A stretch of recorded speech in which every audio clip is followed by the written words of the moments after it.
Hi friends, அனைவருக்கும் வணக்கம். இன்றைக்கி தொடங்கி 3 நாளைக்கு தைப்பூசம் விரதம் இருப்பேன். 2 நாளைக்கு பாலும் பழமும் வச்சு படைச்சிடுவேன்.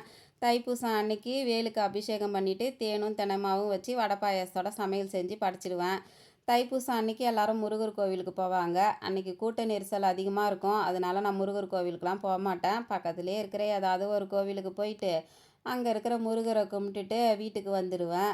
பல சமயத்தில் கோவிலுக்கே போக மாட்டேன். கால் வலி அதிகமாக இருந்ததுன்னா வீட்டில் இருக்கிற சாமியே கும்பிட்டுட்டு விட்டுடுவேன்.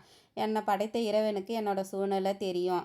நமக்கெல்லாம் ஏதாவது பிரச்சனை கஷ்டம் அப்படின்னா நம்ம கோவிலுக்கு தான் முதல்ல தேடி போவோம். அங்கே போகும்போது நமக்கு ஏதோ ஒரு அமைதி கிடைச்ச மாதிரி இருக்கும், ஒரு தன்னம்பிக்கை வந்த மாதிரி இருக்கும்.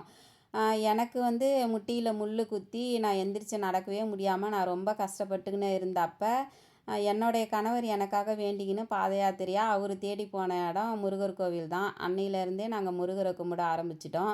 முருகருக்கான எந்த ஒரு விசேஷ நாளாக இருந்தாலுமே நாங்கள் பயபக்தியோட கும்பிடுவோம். என்னுடைய வாழ்க்கையில் முருகர் ஒரு ஸ்பெஷலு. கமெண்ட்ஸில் நிறையா என்னுடைய சகோதர சகோதரிகளான மாற்றுத்திறனாளிகள் கேட்டிருக்கீங்க. நீங்கள் வெளியில் போகிறீங்களே, உங்களை எல்லோரும் ஒரு மாதிரி பார்க்க மாட்டாங்களா, உங்களுக்கு கூச்ச சுபாவமாக இருக்காதான்னு கேட்டுக்கிறீங்க. நான் என்னை எப்படி பார்ப்பாங்க அப்படின்னு சொல்லி நான் கூச்சப்பட்டுக்கின்னு வீட்டில் இருந்தேன்னா என்னுடைய வாழ்க்கையை நான் இப்படி வாழ்ந்திருக்கவே முடியாது. நம்மளை எப்படி பார்க்குறாங்கன்றதை நம்ம பார்க்காம போனோம்னா தான் நம்மளோட வாழ்க்கையை நம்ம அழகாக வாழ முடியும்.